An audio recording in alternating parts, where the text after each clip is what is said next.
سینہ زوری آزادی مارچ پر تاریخ کے بدترین تشدد کے بعد بھی وزیراعظم پاکستان شہباز شریف کو کوئی ندامت نہیں ہے۔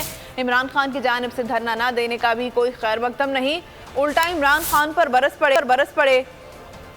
قومی اسمبلی میں کہا تمہاری ڈکٹیشن نہیں چلے گی، حکومت کی مدت کا فیصلہ یہ ایوان کرے گا، نہ بلیک میل ہوں گے نہ تم سے ڈکٹیشن لیں گے۔ ساتھ ہی شہباز شریف اپنی شکست خوردگی بھی چھپا نہ سکے، بولے الیکشن کمیٹی بنانے کو تیار ہیں۔ شہباز شریف نے اوورسیز پاکستانیوں کے زخموں پر بھی کھل کر نمک چھڑکا، دعویٰ کیا الیکشن ترمیمی بل شفاف الیکشن کی بنیاد ہے۔ انہوں نے تحریک عدم اعتماد اور اپنی حکومت کو آئین کے مطابق قرار دیا۔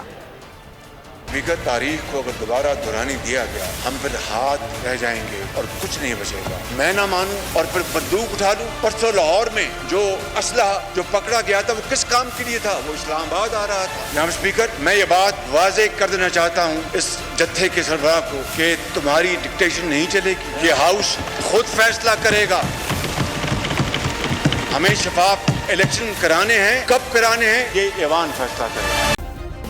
سبسکرائب کریں اور بیل دبائیں تاکہ کوئی خبر رہ نہ جائے۔